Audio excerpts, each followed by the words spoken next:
All right. So if you could give me a thumbs up in the chat if you can hear me, that'd be nice. Thank you for joining us.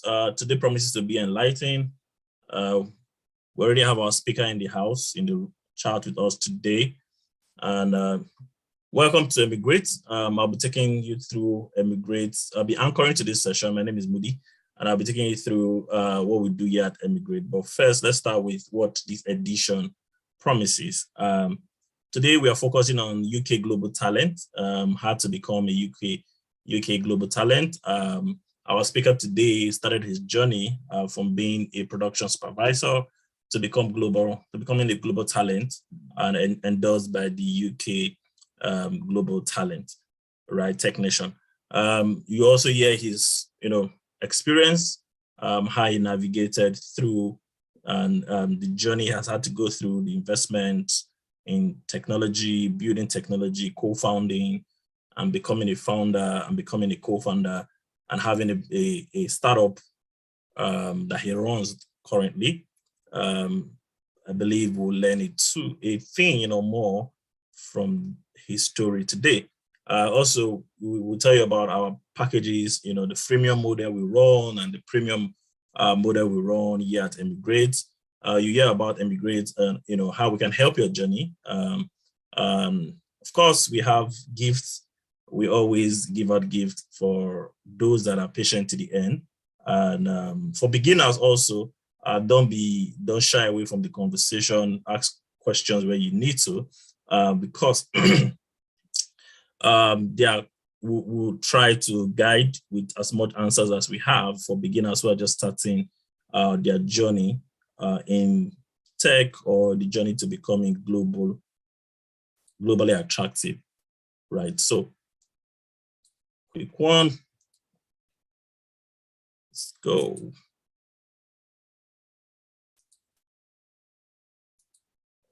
Okay. Thank you once again for joining.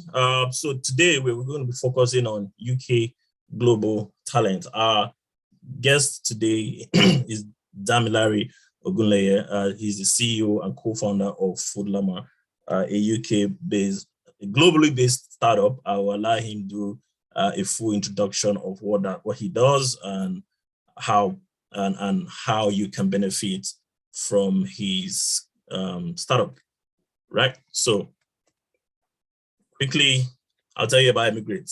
At Emigrate, what we do, we enable tech-enabled pathway to relocation and settlement. That is what we do. But at the core of it is we're trying to make it globally attractive, and you can make a decision to either, migrate or operate from anywhere in the world. So that is what we do at the core of it. We create tech-enabled visa opportunity and tech-enabled opportunity across different tech ecosystem, right? Today we are talking about UK global talent. We've had other editions where we've talked about the Canadian, we've talked about the Australian, we've talked about America O1 visa, also Australian global talent, and America O1 visa. It's our open day session, so feel free to invite friends as we're talking, as we're having conversation. Feel free to share the link with your friends who are interested in conversations like this. Yes, previous editions, we've had, we have a lot of videos, a lot of videos on YouTube. And once you just Google Emigrate, you'll find our videos. And our previous, like I said, our previous edition, we've talked about tech talent in the US, the US O1 visa. We've talked about Australia, we've talked about the UK global talent, we've talked about startup visa UK, startup and innovator visa UK, and various tech-enabled visa opportunity has been discussed. With a simple search on YouTube, on Google, you will find this video. So we have a lot of free stuff online that will benefit you, right? Yes, coming soon, we'll be talking about the UK startup innovation, UK startup visa or the innovator visa. We'll also be talking about, again, UK Tech Nation visa, which is the global talent, and also global talent moving to the US, which is usually the O1 visa, and Canadian startup visa. These are editions that we're planning towards. So if you have anybody in your ecosystem that is looking at any of this opportunity, it is a good time to share the link with them, right? So emigrate, tech-enabled pathway to settlement and relocation. What are we?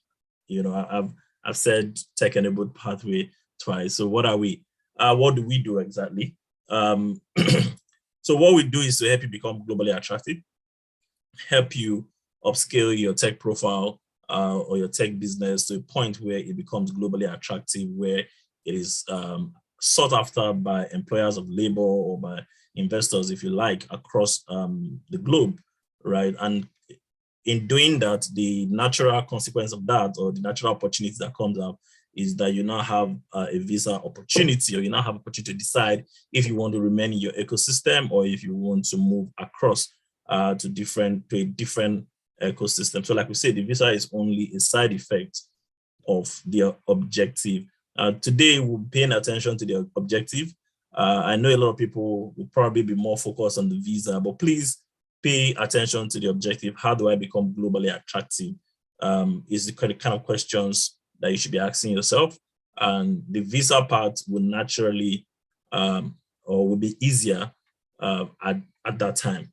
So what can Emigrate service cover? Like I said, this is an open day. Information, we're giving out free information. This is an informative session. You're going to be learning a lot, general inquiry, coaching and hand-holding, assessment of your qualification status, you know, and we have coaches, we have consultants, people that can handhold you through your immigration process if you want that. You know, self-directed roadmap to qualify for tech-enabled visa, roadmap to becoming globally attractive profile, tech profile. So examples, we have global talent visa alumni in the house. So reviewing of global talent application and the endorsement process. These are some of the services we cover. And these services are largely divided into freemium, like I like to call it, free and premium services. So general information and inspiration is what we're doing today. It's free for everybody. So you could, you know, invite your friends. It's totally free. Joining the Emigrate community, which is a very vibrant community and is growing every day, is free. We have our monthly open day. We have introductory videos on YouTube, and they're free. Emigrate open consultations. We have opportunity to give free consultation session to interested but serious people. Visa specific hours, you know, office hours, inquiries, short inquiries. If you're interested, the journey starts here. And it also starts at www.baincom.net/emigrate, right? Also, the premium model, you know, is just fantastic to know that we have a personalized coaching session. We have the Emigrate Circle, a premium community. We have standard package where we can review, and your profile, your tech profile, do introductory videos, things you should know, and expose you to, you know, programs that can make you become premium between 1 year to 2 years, right? So these are offers, they're custom services that we can tailor-made around your schedule, around what you're trying to achieve. And again, the journey starts here. Ask questions, visit our website, and we would put you through to the necessary person you should be talking to, depending on where you are for the premium model. So for example, I've mentioned some of the sessions we've had before in the past, and they've covered moving to the UK as global talent, which is part of the package we are offering, Emigrate packages that we offer. Move to the UK as a global talent, which is UK global talent. So today's edition is going to be focusing on UK global talent, which is Technician visa. We also have moved to the UK in 3 to 6 months, which focuses on startup. I think the next edition will be focusing on that. United Kingdom also. We have moved to the US as a global talent. This focuses on US O1 visa, individual with exceptional and extraordinary achievement, talent. Please don't pay attention to the extraordinary. Pay attention to the fact that you can become extraordinary and you can qualify for those visa, and we can have a roadmap that would tailor-made to making you become globally attractive to that point where you can apply for US O1 visa. That is if you are not already qualified. Also, looking at, we have packages that covers the UK, Canada, France, Germany, and these packages can be tailored into your schedule and into your goals and objective, right? Like I said, the community is free. We have WhatsApp community, we have Telegram community. We'll be sharing the link on the chat at some point during this conversation. Facebook community, LinkedIn community. You can join any of this community.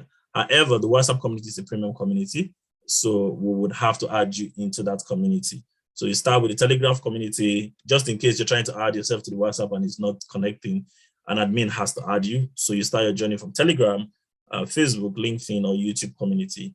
And of course, there are other people there, there are informations there. We are constantly posting opportunities in these communities, right? Other services from Baincom Dev Center.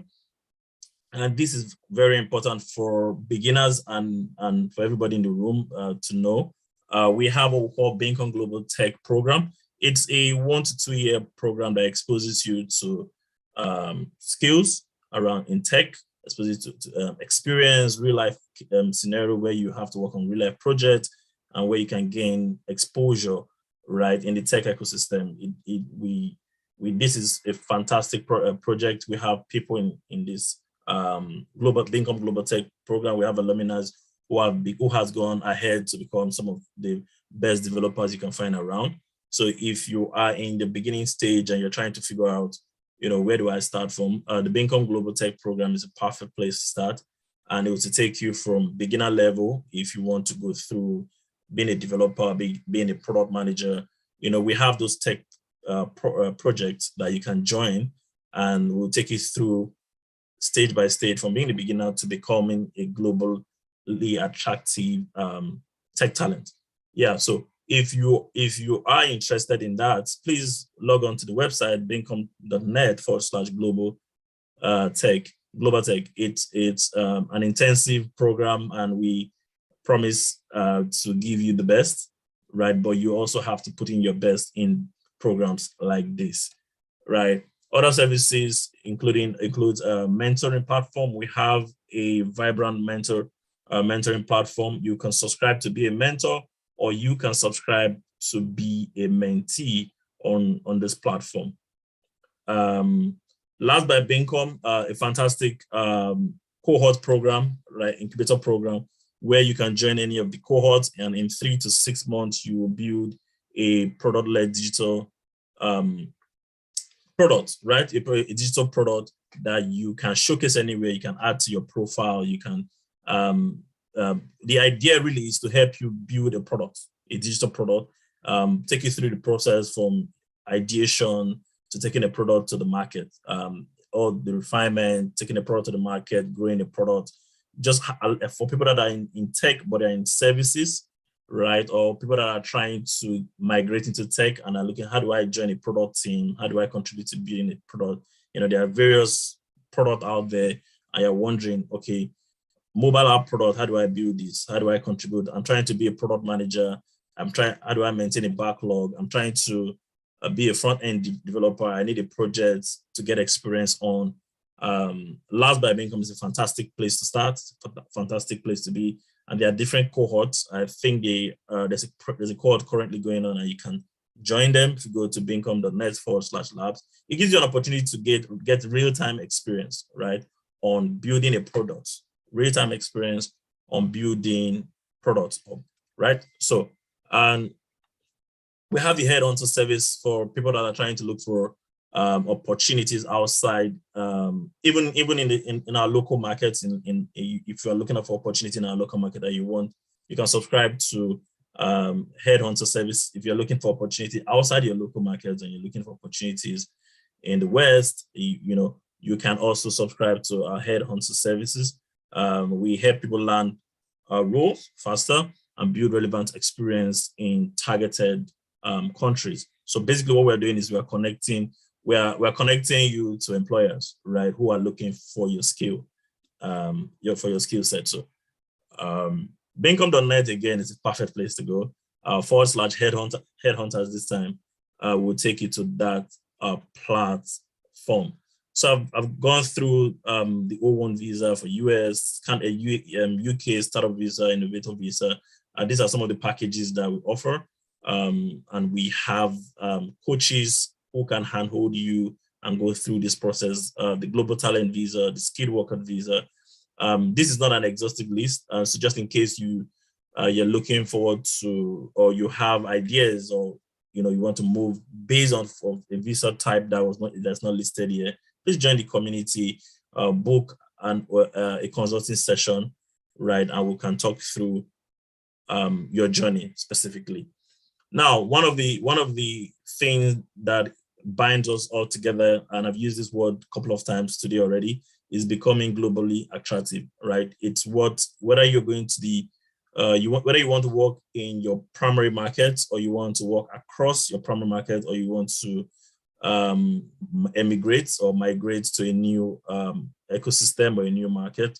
What we are concerned about, or the primary element that binds us together, we call it the lowest common denominator, is the fact that we are building you, or we are profiling you to become globally attractive. So your main objective, like I said, is the question, how do I become globally attractive, right? So that's the main objective. Yes, how do I become globally attractive? And that is what our speaker is going to be speaking towards today, looking at his own experience, his own journey, and hope we can learn from that.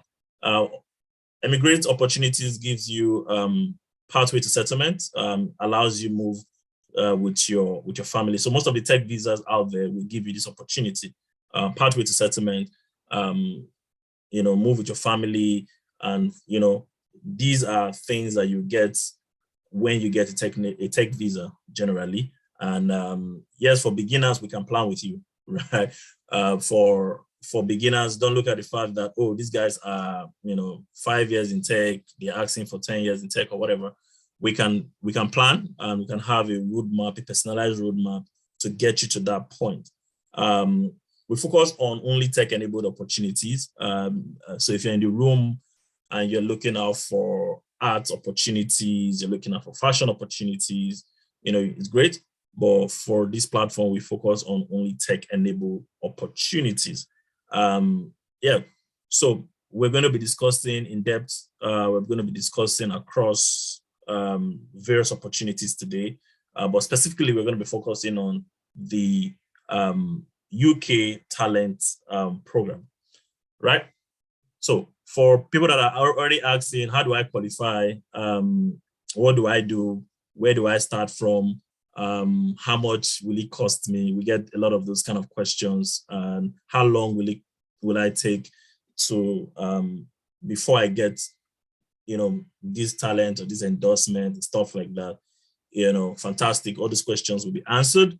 But before we go into these questions, and hopefully we answer during the next session, before we go into question and answer session, we have a fantastic guest speaker who has joined us today. His name is Damilare Ogunleye, and he will be taking us through his journey, how he started in the field of tech, what he has been able to do and where he is at the moment. He'll tell us a bit of his startup also, and how you can reach him. So Dami, hi. Hi, Modi. Yeah, I'm very good. Are you ready for us? Yes, I am. Thank you for the privilege to have me this evening, or whatever the time zone you are on or in. Thank you. Yeah, I think the best place to kind of start is where you segued off around my background. Yeah. So by way of introduction, my name is Damilare Ogunleye. I am co-founder CEO of a company called Food Llama. And what we do is we make it easy for anyone with preferences, diet restrictions, allergies, intolerances, to find food when shopping online, easily find food that works for them. Because the challenge is, if you've got allergies, especially in the West, and you like online shopping, finding food can be really difficult, from long ingredient lists to broken product filters that grocers or retailers use. It can be a nightmare. So Food Llama, as a browser extension, seeks to solve that. I think the segue that I was speaking about was more around my background. And earlier on, when you mentioned I used to be a production supervisor, it feels like A lifetime ago. a lifetime ago. But yeah, that's where it all began. Some many years ago, I used to work in food manufacturing for a company called Nestle in Nigeria, and I was in core manufacturing itself. I think at some point, I haven't done that for a few years because my background originally is in chemical engineering, which I finished from University of Lagos, studying chemical engineering. And I thought, well, I wanted to go after oil and gas, but oil and gas did not show face. So I went after food manufacturing. Did that for a couple of years, and I became bored very quickly. I thought there was something else out there that I wanted to do. So without any plan, if I reflect on it, I don't think some of the steps I took then are wise, or I would advise anybody to take it. So without any plan of some sort, I just knew I was bored. I resigned, not like I got a job or I knew I had a job elsewhere. So I resigned and left and said I wanted to go pursue a career in marketing because I had done engineering and I wanted to pursue a career in the commercial side of things. Thankfully, with my strong head and God on my side, I got a job in one of the advertising agencies, one of the top ones in Nigeria. And that again further allowed me to work on a lot more consumer brands. So I worked on a fintech brand, consumer brands. The very early days of InterSwitch, I was involved on the agency side of things, down to I worked with quite a few brands. And that's one of the experiences that I do not take for granted, because it kind of provided a well-rounded experience for me. I also worked on quite a few political campaigns and political strategies for, right now, it's not the best time to be talking about political campaigns and strategies, but I did do that in a previous life. And after doing that for a few years, I thought, well, I'd come from an engineering background and I had a marketing background. What next? So I stepped out again. I think I had a better plan this time than the previous time. So I stepped out and decided to try my hands on entrepreneurship. So I set up like an agency of some sort to try and work with brands. And that went very well. And I used this background to kind of show that I think on this call, there might be two kinds of people, where there have been those who have been intentional about getting into tech. And then there have been anyway Beleface or children of circumstance like myself, who we stumbled our way into tech. And so when I started my agency, then I was working with a few brands, a few businesses, and I always realized that there was just a level of sophistication on technology parts that was lacking, whether it was within the market or even on the brand side. So I spotted an opportunity, and then I launched one of the early versions of what is now popularly in the market. Everyone probably knows Printivo, but we launched like a marketplace for creatives to sell designs on drinkware and apparels. I think this was in 2015. And then in 2016, thereabouts, 2016, 2017, my timelines might be foggy, but 2016, 17, I got into the first, before I get into that. So what we're doing then, we made it easy for anyone who was a creative to sell designs on things like t-shirts, drinkware, or handle fulfillment, and then get it to customers. So we worked with quite a few charity brands, faith-based brands, a few celebrities like Bodge. I think Bodge was coming to his limelight around that time. So worked with quite a few celebrities to create or help monetize their following. And then in 2017, which I think is where a lot of my perspective started to change significantly, I got into the Alibaba Fellowship, which meant I spent some time in China at the Alibaba HQ and some other cities in China. And that experience, I think, was life-changing on one hand, but it also made me resolute about a desire to want to build something of global significance. So after going through that experience, building a really solid network, came back to Nigeria. I was on my grind, and I was convinced I was never really going to move out of Nigeria. Or as they would say, I was very loyal or very patriotic. up until I had a few incidences. I don't think this is not the place to talk about some of those experiences, but when they say Nigeria happens, and I think I became confronted with that reality that I might need to make a decision for myself or my family. So in late 2020, again, not very intentional. I believe in the divine, so it was not my own intention, but I knew everything was working for my own outcome. A friend, I think she's been on one of the Emigrated episodes, shared the Tech Nation document with me. And the moment I went through it, I was like, these guys are looking for Elon Musk. Is Elon Musk only Elon Musk that can apply for this kind of, because then they add exceptional or extraordinary talents. I'm like, yeah, it's definitely not for people like us. So I took that document and put it aside for a few, I would say few months, because I think the first time I saw it was in probably June of 2020. But then I put it aside, and maybe I had a revisit once I found out I was going to be a dad. I just had a visit. I'm like, okay, what? I'm not sure I wanted to raise my child in Nigeria. So what are the options available to me? So I started to do a bit more reading. Thankfully, I found out that even within my network, I knew a few people, very few, like maybe, when I say few, maybe like 2 or 3, that had gotten the Tech Nation exceptional talent and promise, whatever it's called now. But I knew 2 or 3 of them. So I reached out and we're like, it's not as difficult, you can. So I think that didn't even solidify it for me until someone I consider to be a mentee of mine applied and got it. So I'm like, okay, I think this could be easy. Like, if someone got it, and I applied in December, and lo and behold, I was rejected. But when I was rejected, I was so infuriated when I got the rejection. So for anyone who's gone through like the technician process, I'll talk about the process shortly. I was so infuriated that when you are given a review period, within that review period, I didn't even take advantage. I think once I got my rejection, I responded with my review in 1 hour. Like, it was very fast. Like, I was so angry. Like, what do you mean I'm not worth it? Like, and the way they do the pro forma invoice, or what they call the pro forma, the feedback, they will put it very extensive stuff. It will be like, what have you been doing with your life? So I'm like, this guy is joking. No way, and all that. And I responded in like an hour. And then I got the final, like, sorry, after the review, they still stick with their gut. So, that was shocking.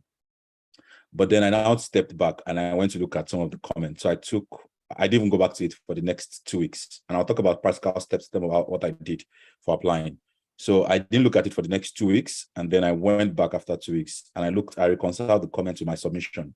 And I realized that my mistake was actually very evident. I think my mistake was I left the case assessor to imply a lot of things. So I said, well, I'm talented, like case assessor, take it like that. This boy is talented, take it or leave it. So I realized that I wasn't overwhelming. I didn't convince the case assessor. So I took some time, re-strategized. So my first application was in December. I re-strategized and I put in my second application on February 4th. And I think I got my endorsement on February 5, right? It was just like 1 day. In 1 day, I got my endorsement.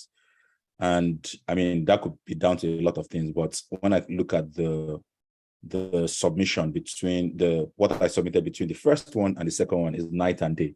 And I don't think I changed significantly in that 1 month, right? It was more about the storytelling and the evidences I presented. So what were like the general steps or what is the general step that I would usually recommend for anyone? There are 4 key things for technician, right? So the first is your CV or your resume. The second is your 3 endorsers or 3 recommenders. The third is your personal statements. The fourth is your 10 evidences. This is the strategy that I've seen, that I've recommended for a couple of people that I've seen that works for them. I think the first place you really want to start from is the endorsers, your referees, because that's what's probably going to take a bit of time. And technician doesn't mind words when they say they assess the strength of your application based on the strength of your referee or your recommender. So my recommendation would be try to take time because people sometimes will be funny, people's schedules will be clashing. So if you're like on a countdown, on a clock, try and make sure that you've got like your recommenders lined up very early. So the strategy I used in finding my own recommenders was You don't have to use this. A couple of people have used different variations of this, but what I used was I tried to find a recommender from Globe. Someone was global. Tried to find a recommender who was within the UK, and I tried to find a recommender who was in Nigeria, right? And we met all the, technician has the standard conditions around C-suites, head of something, and then in a digital product-led digital technology organization. And so I'll recommend that would be the approach. So what I did was I listed down maybe 15 people or more. And then I reached out to them. It was funny. Some people said, no, they can't endorse me. And I thought, wow, okay. I thought that our relationship was a bit more solid than that. But they kind of gave me, in local parlance, Ella, right? I was shocked, but it kind of toughens you up to know that sometimes everything is always a game of numbers. So I reached out to a couple of people and they were like, happily. Some people even offered to say, draft the recommendation. I would just draft what you want me to write. I would sign it. So what I did was I reached out to more than 15, and maybe about 9 of them eventually agreed to writing recommendations. Some I then wrote for them. And once I shared with them, it took quite a bit of time. I'll say it took maybe 2 or 3 weeks going back and forth, because I then had to vary the different recommendations for the different individuals. So it took quite a bit of time to articulate all that. And once I got that rolling, there was even one of my recommenders who I hadn't known for long, but he recommended me. So again, this is something that comes down to relationship and ability to navigate relationships. So my recommender was based in the UK, was the head of product at Airbnb. And I had only spoken to him once prior to asking him to recommend me. But I think that after the first time I spoke to him, I left a good impression. So when I reached out to him, it was like, well, I know only this bit of your life. I said, yeah, that's correct. So when I drafted my recommendation letter, I sent it to him, and every place that I put some things that were remarkable, I'll put like a reference source, right? So he read everything and would see the reference source. So it's like, I know you had the encounter I've had with you that once showed that you could be remarkable or you have integrity. But then when I showed him evidence of, I'm not a water under the bridge, or I'm not a one strike pony, I've got one lock pony, right? He agreed to endorse. So he just reviewed the entire stuff and he endorsed me. So once I got that out of the way, I think the next part was the writing the personal statement. And that's in itself, I think that's very personal, because different strategies for different stories. But what I would always recommend is that have a general narrative you're trying to convey. It's almost like at the way I structure it is, at the end of having read my personal statement, what do I want the assessor to live with? What do I want them to have felt, right? So I did that. I drafted like a simple paragraph. I listed the characteristics I wanted to build my narrative on. And it was that narrative that then I fleshed out into my personal statements.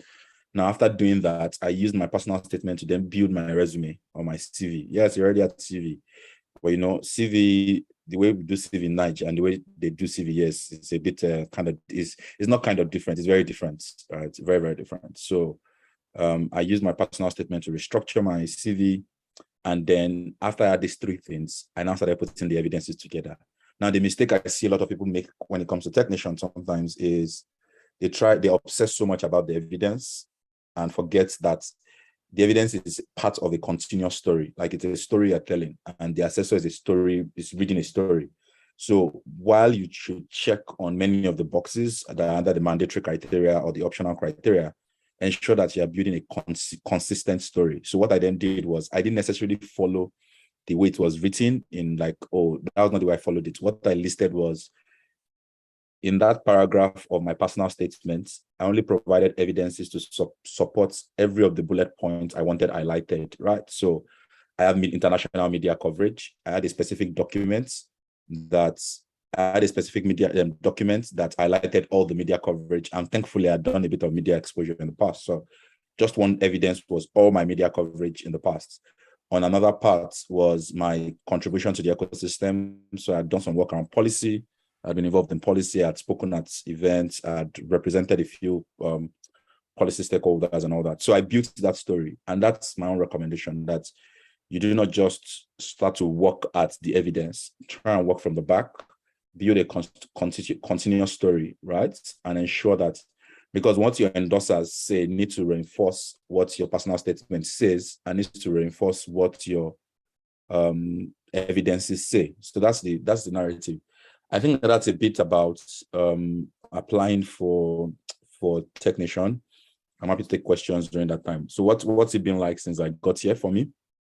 So before I moved there, the moment I knew I was endorsed, I knew when I was coming to the UK, I was coming to build. So I started looking for co-founders. I knew straight off it was not. So I signed up on a few co-founder matchmaking platforms, quite a few I signed up on. There's Co-Founder Nation. There's quite a few. There's one that YC, they hadn't launched then, but they had like an event where you could actually matchmake. But now they've launched a co-founder matchmaking platform. Then the one I eventually found my co-founders on is a platform called StartHawk. I recently published an article in Sifted. Sifted is like the Financial Times of technology industry in like Europe, just explaining how I met my co-founders on the matchmaking platform. That in itself is a different learning point, but literally I signed up to those platforms and went through a process of dating the people I wanted to co-found with. And thankfully, before I moved to the UK in April last year, I already knew my co-founders. I just got in and hit the ground running. By the time I moved in April, by June, I think we already started fundraising our pre-seed by July, early August. We raised our pre-seed of 300,000. And with that, we went ahead to build the product. Earlier this year, got into Google Black Founders in Europe. And yeah, it's still day one and continuing to build the product. On personal side of things, we moved here in April. Like I said, one of the things that nudged me to make the move is becoming a dad. So we moved here in April. I also became a dad in June. And my daughter turned one, two months ago? Yeah, so it hasn't been without its hustle and bustle, but I have absolutely no regrets making that move. I think I was one of those that fought making the move, but from network expansion, I make this joke, and on this note, I probably will stop talking, because if you leave me, I can talk for Africa. But I make this joke that when we moved to the UK and we're looking for a house, and my wife was looking for somewhere that was quite serene, quiet, I was like, hey, you cannot take me from madness and take me to absolute quiet. Like, we have to find a balance. So we need to look for somewhere that is a bit noisy, right? It might not be as noisy as Lagos, but at least let me know that humans are still around me. So we live right in the town center. But now, maybe right now, my wife was asking me, do I miss the chaos of Lagos? I don't know. The jury's still out on that. I think there are some days when I get like, okay, I miss the chaos of Lagos, but they are fun. They are few and far in between now. Okay, interesting. You said that's still day one. Wow, a lot of achievement, and it's still day one. Before we go into questions from the chat, I see one question already. So please kindly drop your questions on the chat, and I'm going to read them out, and we're going to tackle them together. I wanted to ask a question around, you talked about storytelling. Interesting, writing a consistent story and just having a flow when writing your story. But I wanted to ask specifically a question around the acceptance criteria that you applied against. Can you remember those acceptance criteria, and how did you marry them with your story? Because it can be difficult to write about the grandiose things you have done in different places, in maybe innovation or in knowledge, and you put it together in your story. So if you can throw more light on that. Okay.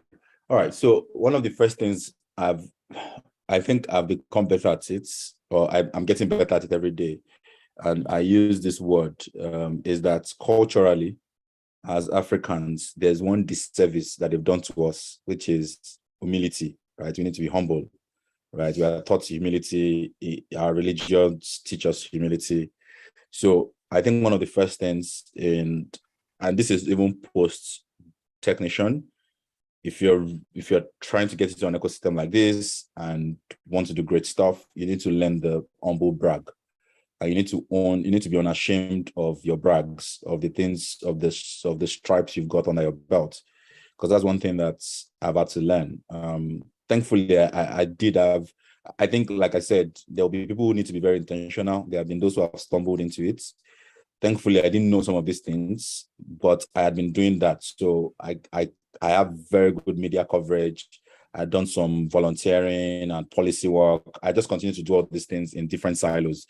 I never knew that I was preparing for technician. So to get specifically to the questions you asked, I remember that then it used to be two mandatory criteria, and you could pick one of two, and then you had I think 3 optional criteria, right? Of the 2 mandatory criteria. Okay, so just a background on myself. I'm not technical, so I definitely come on the business stream, because there are 2 streams, business or technical. So I come under the business stream. And then the first one is I know that they moved one of those mandatory criteria now to optional criteria. I think one of those 2 was innovation, if I remember correctly, innovation. And then the other one was significant, I forget what that word is. They had a word for it. But what is now the only mandatory criteria now used to be one of 2 mandatory criteria. Yeah, so it was not called mandatory, it was called key criteria, KC. Key criteria. Right. Yeah. So the one that is currently the mandatory criteria used to be the KC one, and then the innovation piece, I think, used to be key criteria 2. So you could meet one of the 2, and then you could meet any 2 of the 3 optional criteria. Optional. Yeah. And then for the optional one, you had the commercial contribution, you had the industry beyond your day work. And then you had there was something about research, the one for academia, right? Yeah. So I think that the one for academia, I think I wasn't coming from academia, so by default I was struck out of that. In determining the key criteria I went with, I settled for the first one, the KC one, which is now the default mandatory criteria. And the reason was that I think innovation is very subjective. It's one of the hardest things to prove, because what you consider innovation in a market like Nigeria is common stance, or is a staple in an advanced market. So I've seen a few people get innovation, but they are too few, like extremely few. And very few. So my own recommendation would be by default that if you think he's innovative, like be double sure that it's really innovative, because what you consider innovative might not be universally innovative. And then I prove evidence of my, so in terms of like the significant experiences, if I think about like the evidences I submitted, it would be things around media, right? So media coverage, one. It would be things around speaking engagements. I speak quite a lot I still speak at a few events now, but prior to this, I've been speaking at events. So I had one evidence just dedicated to all my speaking engagements. I think on one criteria, it was around policy. So I've been involved in e-commerce policy with the Standards Organization of Nigeria, with the Consumer Protection Council. There's a different name for them now. So I was involved in policy draft at that. I was a member of like the policy review team. I did some work during, well, I don't like to talk about this, but during the motorcycle debacle in Lagos, I led the consortium that became the alliance between Go-Kart, Max, and OPE. So I helped lead that. I was a spokesperson even for that, and I had evidences for that. So I built that under policy. I had raised some money from a few people then. So I did that under commercial contribution. Then I had also been involved in different recognitions beyond media. So like the Alibaba Fellowship, I was a finalist at Demo Africa in South Africa in 2017. Finalist at Startup Istanbul. So that was one evidence, like just all these different, another was in 2018, the former Lagos State governor then, I don't know how to describe this, ex-Lagos State governor, was a governor then, but he picked a few tech founders from Lagos and then took us to John Hopkins in DC. And so I put all that together, like, well, just a potpourri of different things. So that was one evidence. And then, yes, now I remember. I said 9 people volunteered to evidence to what's it called, recommend or refer me. So I picked, after the 9 people sent their recommendations, some of them I wrote for, some of them I gave the baselines, and I picked the three strongest, right? Because I realized that really technician owns the fact that your application is only as strong as your recommenders. So I picked the three strongest. My three recommenders were the vice president of Alibaba, the head of product at Airbnb, and one other person who she's chairman of AfroInvest in Nigeria. So I got those three people, and then I got a few really strong other founders in Nigeria, and I got them as one separate evidence, which is like everybody's attesting to me, but I didn't use it as recommendation. I used it as a separate evidence. Then I did something I think a lot of people have replicated that, so I think it might be too forlorn, but I think I was one of those early batch that did that. So I got a few, it was not a recommendation. I got a few ecosystem players. So from investors to founders to executives across different places. I created like a template to say all these people, there were like maybe 16 of them, to say we endorse this guy, we endorse this guy. So I created that template and they just signed. I mean, it wasn't even a sign. I just shared it with them and said, because I had this relationship. So I just shared it with them and said, hey, I'm applying for technician. I'm submitting this or something. And they're like, oh, go ahead and all that. So just put their email. If you have any clarification, you can reach us by email. So I did that. That was one evidence.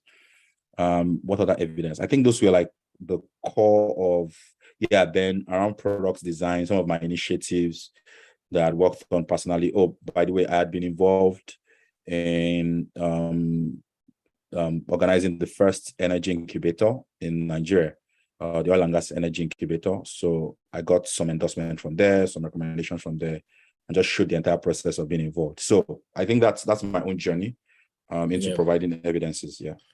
Well, that's quite a lot of evidence you provided. And I'll come back to that question, but I was going to ask, in total, you talked about 16 players signing endorsement for you.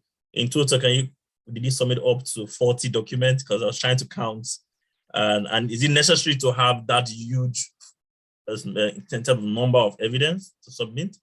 Because, technician is asking for, they ask for 3 recommenders, then evidences. So, should I submit 5 documents against one acceptance or criteria? So the funny thing is it's a mixed bag. There are people who have submitted stuff that isn't as extensive as I've described. But I was earning in Naira, right? So I didn't want to apply more than 2 times. I think that was the first objective. I didn't want to apply. So there's no crime in in having extra sheets or submitting more than what was required. There's no crime, right? The biggest crime will be under submitting or underwhelming, which was the mistake I believe I made in the first place, where I was like, oh, why am I submitting? I don't need to provide everything. The second time I provided every damn thing. So they give you one, each evidence is a maximum of 3 pages, I believe, right? For each evidence, I made sure I used up the 3 pages. However, I did it. I always used up the 3 pages. Some people, I see people who use one page and they got it. So it shows that they're different assessors, there are different factors, there are different things. But I didn't want any excuse. That was my experience, my own approach to it. Okay, cool. Thank you. Let's go to the question in the chat. Guys, if you have any question, please pop it on the chat and we'll take them. The first question here from Wisdom, he's asking, does having a co-founder who lives in the UK gives you an advantage in the application process?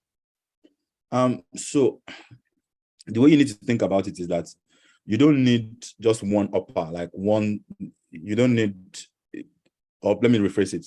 The assessors are not looking for one reason why they should endorse you. As a matter of fact, someone explained it to me this way. If you look at the definition, what they are really looking for, and if you understand the need, then you know how you fit in. What they're really looking for is that this person is talented, right? Because we are short of talents. That's the literal definition. Every other thing is just process and procedures. We're short of talents. This person is talented. So I can't say that is one specific data point that gives you a one-upper in the application. Just be sure that when you submit your application, you've demonstrated overwhelmingly that you are a talent. And once you come, the way they think about it is that if they lose you to China or they lose you to the US or they lose you to Canada, and you could have started the next Revolut or the next whatever company, right? They would have lost the amount of money from the economy, because not a charity. It's calculated that I will leave our fatherland and come and contribute to the economy of Her Majesty's, to come and contribute to Her Majesty's economy. So it's not charity, it's well calculated. So you need to convince that even me, I am a talent. If you guys don't take me, the US is going to swap me up. Canada is going to grab me. France is going to, and the world's extremely competitive. So an assessor would not want to lose that. So in terms of the specific question, does it give you an advantage? It's neither here nor there. Because one, it depends on the strength of your co-founder who lives in the UK, right? If the venture, if the venture in Nigeria has progressed significantly and your co-founder lives in the UK, then it gives you one upper, because that person is within the UK ecosystem and probably has been recognized within the UK ecosystem. If they just live in the UK and they've not been recognized within the UK ecosystem, it's not a significant advantage. But if they have been recognized in the UK ecosystem, maybe they've done some stuff, then they can actually be your recommender or your reference. That's because that's a big validation. Okay. Thank you for taking time to answer that. I think that was very detailed. Straight to the point. So second question is, this is from Austin. I'm currently a final year student. I did some community volunteering in tech and outside tech while in school. I don't have much experience in a tech role. Can I still try out for technician, or should I, bid my time?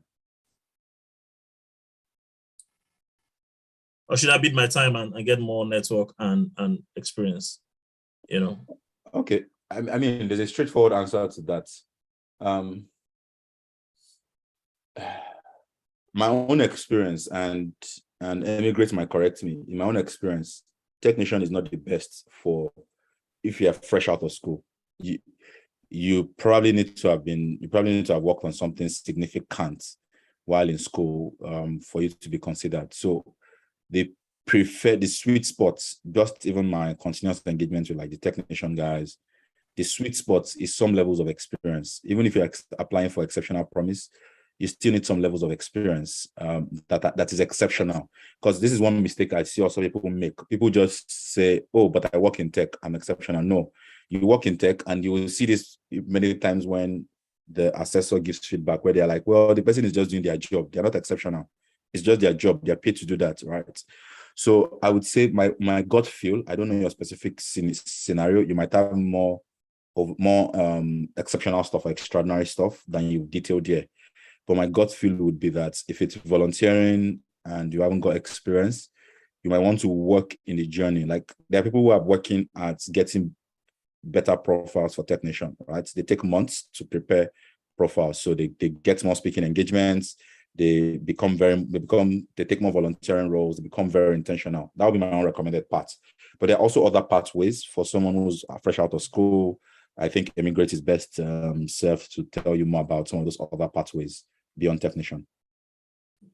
Yeah, I think, like you said, like you rightfully said, if you're looking for exceptional talent or exceptional promise, there has to be a track record that you can submit to show. And usually, for exceptional talent, technician will be looking at somewhere around 3 to 5 years kind of work traction that you can show evidence in that you've been in the field. But there are also exceptional talent that, in terms of innovation, you had something very out of the box and they could not resist, and they'll give you the endorsement because this guy is the next Elon Musk, right? So there's no one cap fit all, but we'll ask that you connect in the Emigrate community, and let's see if we can have a roadmap that we can walk you through as you go. So thank you for asking the question. We have another question here that says, has the global talent visa made it easier for you to run your startup from the UK? Okay, so I would think this question is twofold, and I'll try to answer it twofold quickly. The first is that I'm not actively running my startup in Nigeria anymore. It's been a bit of a challenge. So I do have co-founders on that who are actively who've picked up the mantle from me. I thought I could, but I lead this team here. I'm the CEO of this. I've raised some money. I've got fiduciary responsibilities, so I've asked to opt out of certain responsibilities. In terms of my as global talent visa made it easier for me to run my startup in the UK. So if it's a startup in the UK, I would say not particularly, because I'll tell you why. What the global talent visa is like the cream of visas, like it's like the tier one, like the top visa. So is they've given you a blank slate to come and do with your life what you want to do with your life, right? So in that regard, yes, because if it was another type of visa, I probably would not be able to pursue some of the things I'm pursuing, right? So I would say that that's freedom to pursue, that freedom to go after the thing I wanted to do without any restriction. I think that that's an advantage of global talent visa.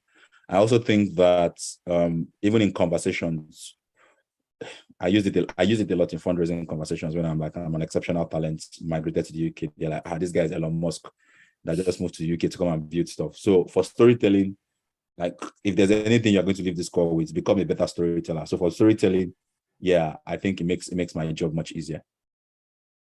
Fantastic. Right. So Joseph is asking, I'm currently a data science instructor in an IT training center. How do I get the opportunity to apply for the UK talent, UK tech visa? What are the steps, please, and how to qualify for the visa? Note, I'm currently still upskilling via various training bootcamps online. Joseph, I'll just start by saying the journey start at technation.io. If you want to go back, go there.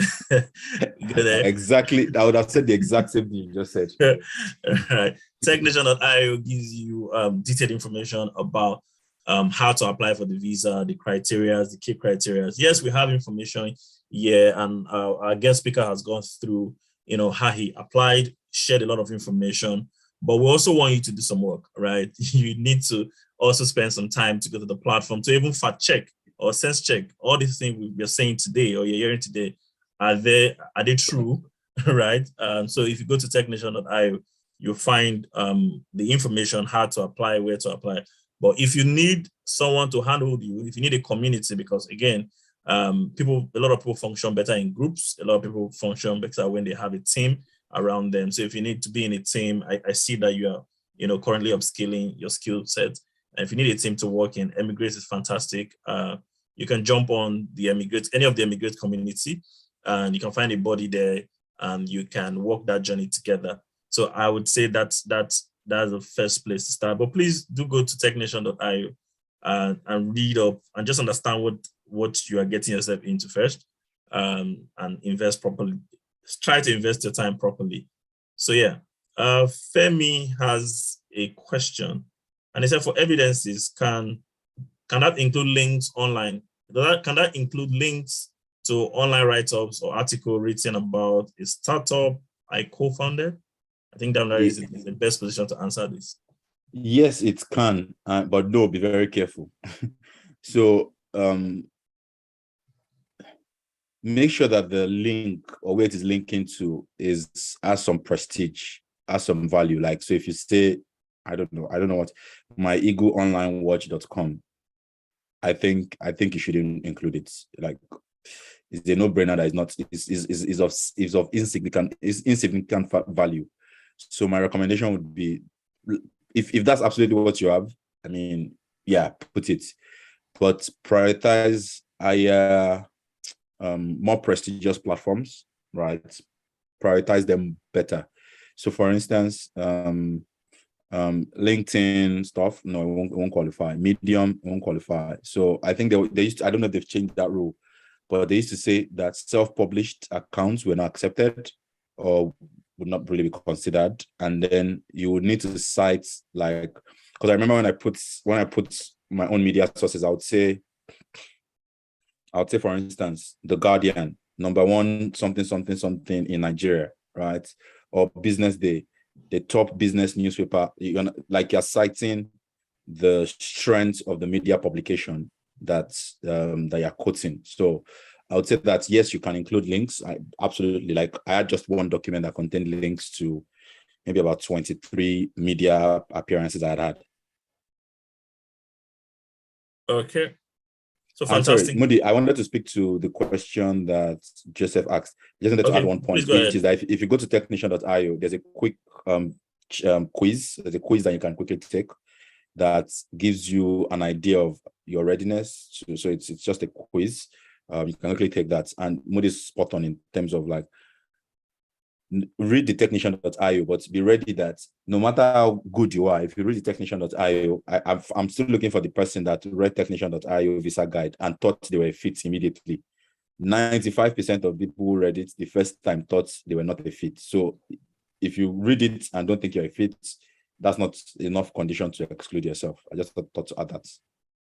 Yeah, and thank you for adding that, actually, right? Because you most of the time you find words like extraordinary, achievers, high top flight, achiever, team, and stuff like that. So you naturally would disqualify yourself. But if you have a community, and that's where community comes to play. If you have a community and people you can bounce up ideas with, you find out that you have, if you listen to Damilare's story very well, he was just living his regular life, right? He was just taking his chances and living his life. And when it came to time to apply, he just pulled those things, and where he has invested time, invested energy, building, working, he just pulled all this together. And that's how he became exceptional talent, right? So it's very important that we're deliberate in our day-to-day experiences, where you invest your time, what skill are you building, and what are you working on, what project are you part of, what ecosystem are you actively involved in. He talked about leading a team in terms of, I think the bike scenario, the hailing industry, when they were negotiating, talked about investing time there. And these things came together, those places he has invested time came together, to prove that he's an exceptional talent. So be careful where you're investing your time, be intentional about where you're headed, and be in a close community, if you like, or an open community in life, but by all means, be active in those community. I think we have another question. Anu is asking, what are the chances of getting the visa as a content writer or blog owner? Also speaking evidence, very important. What if one doesn't have? Okay. Chances of a content writer? Very high. It depends on what the content writer has been writing about, or what kind of content, and within what space. So I think when you were showing the immigrant slide earlier, peace has been on one of these episodes, on one of the immigrants. Yeah. So I probably will point you in the direction to go look out for peace, because peace is the career of peace, whatever the English word is. The career of peace is a good mental model for you to kind of learn from. So she started from content. She's gone on to morph her career from just being content to growth marketing. So she's done a bit of growth marketing at places like Seed Stars, and then she's now doing growth marketing at some other firms. So it's not necessarily the content writing that would disqualify you. It's more around, what have you done with the content writing? So have you worked in tech? Has that content writing been in tech, right? How has that elevated some of the general contributions of the ecosystem? So that's the way I would think about it, that a content writer can, but the content writer needs to have significant tech experience, right? So it could be a content writer that you were working not for, so technician uses this word very intentionally, which is that where you work is a product-led digital technology company, right? So be very sure that the career path you've gone through, or the career experiences you've got, actually check that box, right? So if you're a content writer and you worked at McKinsey, you probably would not fit the model, even if you're working as content writer in technology, because McKinsey is a consulting firm. Like, the worst thing you can do is just to show consulting in anything you apply. That's a red flag. So that's the first. In terms of, do you absolutely need speaking engagements? So everybody's application should not be the same. Like, it would not be the same, more like would not be the same. Speaking engagements is just another data point. So if you think about the strength of your application, where does it skew towards? If you've written, for instance, if you've written for TechCrunch, you've done quite a few, you've spoken at Disrupt Tech.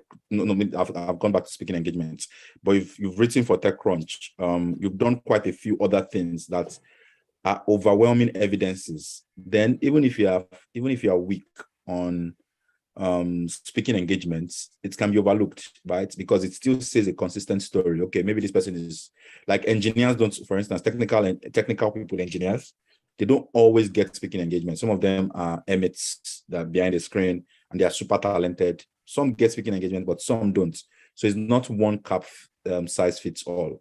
So you need to evaluate and say, where exactly is my strengths and where do I stand a better chance, and flog that story where your strength is. Then if you don't have anything, like again, be very honest with yourself. I know that once you take that quiz, you'll see some feedback. Okay. I initially told them that you will see some feedback. Sorry, I got carried away. But what I was initially saying was, if you've got something and you're very honest about maybe like your assessment based on the criteria that are listed on technician.io or the visa guide, you can work at it. Like, it's not, I'm not ready and I'm never going to be ready. People are on 6 months. I know people that took 1 year to actually work at building their profile or their CV. All right. Yeah. Okay. Thank you. So it's not the title of that you have, content writer. It's what you have been writing around. And if you've been writing around product-led, digital product-led technology, then you definitely stand a chance. And there's a follow-up question there, which I think ties into the same question we just answered, is what are the chances of a digital marketer, right? So I think it's the same question.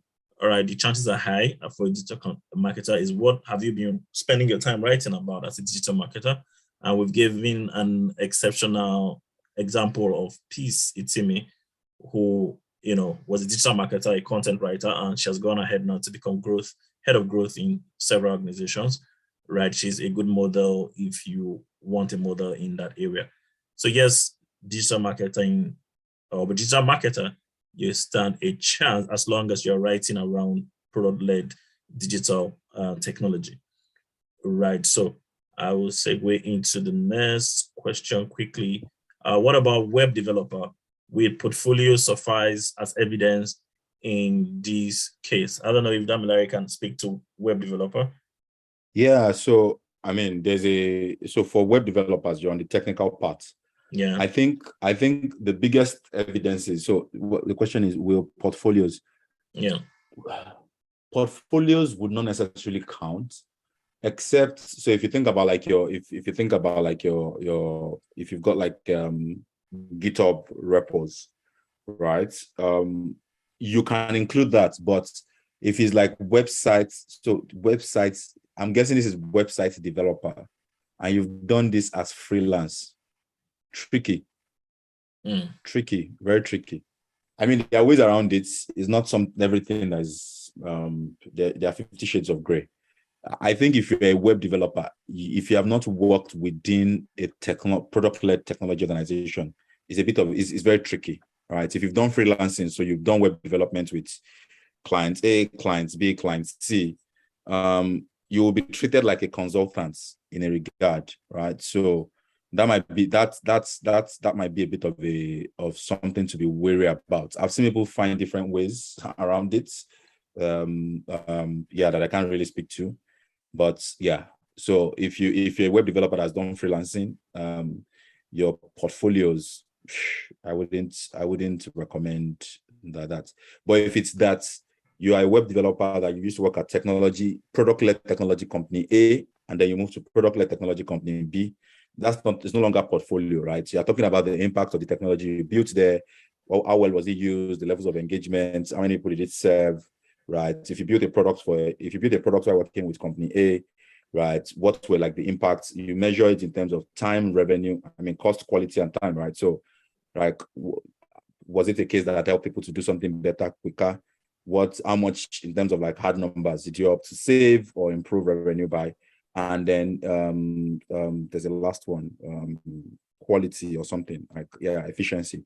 So that you always have to put all those criteria against any submission or any position you make. So if you've done that in technology firm A and you move to technology firm B, then you can do the same and just list out how well what you have done. So a common example I see people say is, I was involved in, oh, by the way, that's a good point to segue into. Even if you are involved in a team that did this, please stand out. It's not, let me say it in my local Yoruba, right? We came to this life differently. So please stand out. Don't come and be doing teamwork, team spirit. Please stand out. Don't say we did this together. You, what did you do as a person? What was your role, right? On how did you contribute specifically to that? So yeah, I think I've covered a bit of that question.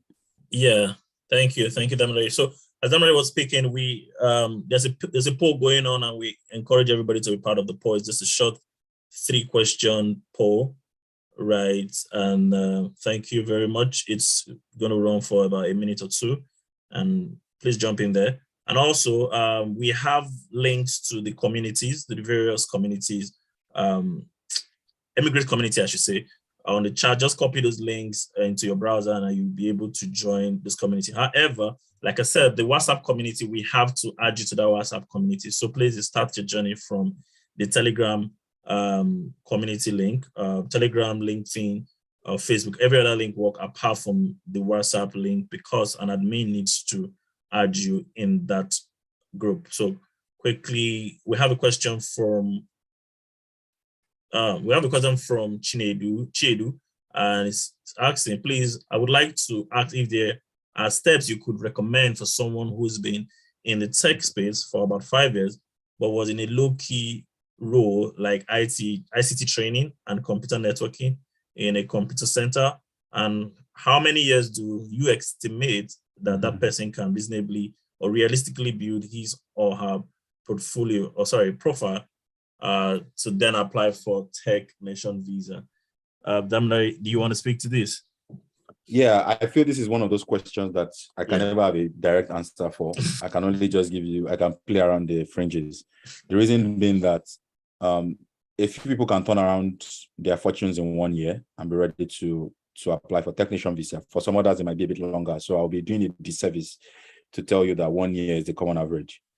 But don't discountenance the 5 years in the low-key role that you've done. Don't discountenance it. Again, like I said, and which is where maybe working with experts like immigrants can be helpful. There's a general challenge we need to own, that I've also had to own, that we as Africans, we're not good at telling our own stories. Like we are terrible at it. Someone made a joke. An African would do 100 things, but cannot write 1 page about it. An American will do 1 thing and can write 100 pages about it, right? So there is that midpoint where you don't have to throw everything you had in that low-key role. There are ways you can weave the story and show impact, because while it might not count for your technical expertise, it might count for how you've moved an industry forward. It might count for how you've contributed. So don't discountenance it. So if you do that self-audit, right, in terms of preparing for, what's it called? Getting ready for technician visa, what I would recommend is read that technician.io visa guide, follow it structurally. There's a place where they list the 2 parts, which is business or technical. Check which career part you kind of, it is not exhaustive. They put it there as not exhaustive, but check which career part you kind of are closest in line with, right? So if you check that career part, it can help you define, if I'm in this career path, what do I need to prove to support that I am an expert in this career? So if they say, for instance, network engineer, I don't know if network engineer is one of those things, but forgive if I lose language. So if they say network engineer, but you've done stuff in computer networking in a computer center, how do you upskill yourself from that low-level place to actually match that role as a network engineer? Is it certificates? Is it certificates? Is it internships? Is it volunteering? Whatever that stuff is, yeah, that's what you need to do. So that will be like the recipe or the formula that I would say you need to apply to get ready for technician visa. Okay, so thank you. So I'll just add to that to say, while you're trying to figure it out, please don't figure it out alone. Join a community. And work with people, work with like minds. There are mentees that have coaches, or you can join a community and book a session to speak to a coach who can tailor, take your specific, because we cannot, this is a general conversation, so we cannot answer specifically to your question, tailor-made answers to your question. But if you are able to book a time or a session with any of our coaches, then we can take your case to say, okay, those 5 years, let's break it down, and step by step what you have done, and be able to point you in the right direction of where to start from and how to proceed, right? George, I see your question. I am a network engineer. I configure hotel management software. Any chance for me? Yes, yeah, there's a big chance for everybody in the room. There's a huge chance for you. And again, if you join the community and book a session with any of our coaches, we'll be able to take, specifically what have you been doing? Has it been around product-led digital technology, or what exactly have you done? Are you leading a team? Are you a product manager in that space? Or like you said, you're a network engineer. Are you leading a team, or what exactly have you done? We cannot put those things in context and advise accordingly. There are links to join the various communities. Please start with Telegram or LinkedIn or any other link. For the WhatsApp, an admin will have to add you either from the Telegram group or from the LinkedIn group, right? So thank you very much also for the polls, for participating in the polls. Thank you very much. Yes, I think we've had a good conversation, a well-detailed conversation, a thorough conversation today around Technician. I think Damilare has done us justice by answering most of our questions and giving us perspective to think along the lines with, templates to use if you like, things that he has done that work, and things that you can also do and you can also try out, and also shared over an hour with us. So thank you very much, Dami. Thank you for the time. I want to, before we let you go, please, initially you started with your startup. You're telling us about your startup. Please, can you tell us about your startup? How can we benefit? If anybody wants to know more about your startup, where can they find you? Are you on the iOS app? Are you on the Android app? Are you on the web? We order food from online also everywhere in the world. So, yeah. All right. No, thanks. Foodlama currently is, I won't say restricted, but we're active in the UK. We're on web, so we're a Chrome add-on, a Chrome extension. We work with 3 out of the 6 top retailers in the UK.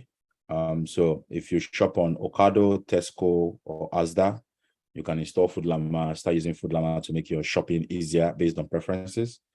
Where can you find me? I'm on LinkedIn. I'm active on LinkedIn. I think I'm active on Twitter. Instagram is my personal space. And I can be reached by email. My email is damilare@afoodlama. Yeah, I might be difficult to reach over the next couple of weeks because I'm currently fundraising, but yeah, that's me. Yeah, I would encourage everybody to follow Damilare on LinkedIn. He put out great content. He talked about a lot about storytelling, and if you follow him on LinkedIn, he has been writing some fantastic piece on his journey so far, right? So if you're thinking, how can I connect? LinkedIn, I think, is a great place to connect with him, right? So thank you very much, Dami. Thank you for taking your time and sharing the experience with us. Yes, the link to this recording will be available immediately after the session, and I will just speak a bit about Emigrate before we call it a wrap for today's edition. I hope we've been able to answer your question or stir up your mind to take action towards your goal, whether you want to become globally attractive or globally relevant, or you want to start your startup and move it across different markets, or you want to just emigrate, right? I hope these conversations have helped you in fine-tuning your steps in the right direction. So, right, currently, for those of us in the room, I just want to speak to you guys about Move to the UK in 3 to 6 months. It's a program that Emigrate is running at the moment. It's around startup visa in the UK, where you can move your startup to the UK and build your startup in the UK, which is a different market. The UK is currently running a startup visa, and Emigrate has coaches that can handhold you and put you through the process, and how to put in your application, how to write your story. And the UK is very big. Which of the market do you want to focus on when you get to the UK, and stuff like that? Which startup, which idea will even be attractive in the UK? We have coaches that can help you fine tune your application, and in 3 to 6 months you can get that endorsement to move on startup visa. It's a 2 years visa, and to move to the UK. The budget is around £5,000, right, which is cheaper than doing a master's if you look at it from that direction. If you want to go to the UK using academics or educational route, this is way cheaper, and it gives you flexibility to move with your family. It gives you flexibility to work around the clock if you want to, rather than limiting you to 20 hours a week if you're on student visa. So it's a fantastic idea. It's a fantastic opportunity. If you are considering moving to the UK, I think I recommend this. If this option also, there are phone numbers. You can send SMS or WhatsApp to the phone numbers on the slide currently, or you can go to bincom.net/emigrate, and there's a link you would click on and fill a very short form, and you will start the journey from there. So startup visa or innovator visa, you can check it up on even the uk.gov website. You can read about it also, right? Just in case this is your first time of hearing about that visa option. All right. Technician has, we have Technician free visa free resources on Technician. Earlier, I mentioned technician.io.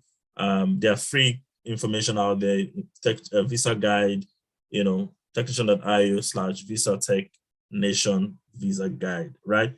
You just kind of the IO/visa technician visa guide. You find the technician visa guide that you can study on your own. There are free resources online that you can take advantage of. If you are part of our community, we have coaches that are able to handhold you, that are able to tell you what to do, mentor you through the process if you want. And there are also free resources in our communities also. Now, for those of us in the room that has, we're already endorsed, all right, and we're thinking, okay, I already have my endorsement. I'm just booking my tickets now. Fantastic. So we have the Technician Visa Alumni community. We have the Emigrate communities in countries, right? We also have a Slack channel where we have a page called Welcome Party, and we also have Emigrate coaches. These are people that can help you easily integrate into the UK if you are on your way already to the UK. So the Technician Visa Alumni community, I think it's both on WhatsApp and on Slack. And on Slack, we have the Welcome Party. But we also have the Emigrate community currently building up and growing in the UK also. So you can choose to, we'd love you to be in any of this community. We'd love to connect with you. We'd love to help you settle into the UK. Yeah. So like I said, if you need help with your technician journey, if you need help with any visa, tech-enabled visa route that you're engaged in or that you're currently exploring, Technician, we are here for you. We have sessions like this every other month where it's called Emigrate Open Day, by the way. If you're just joining, this is welcome to Emigrate Open Day, where we'll talk about different tech-enabled routes to migrate, whether you're relocating physically, moving your family, or moving your business, or just moving your skills across different territories or different countries. Yes, we're here to help you have this conversation, help guide you, help package your profile, upscale your profile, and position you in such a way that you become globally attractive. Our main objective really is to help you become globally attractive.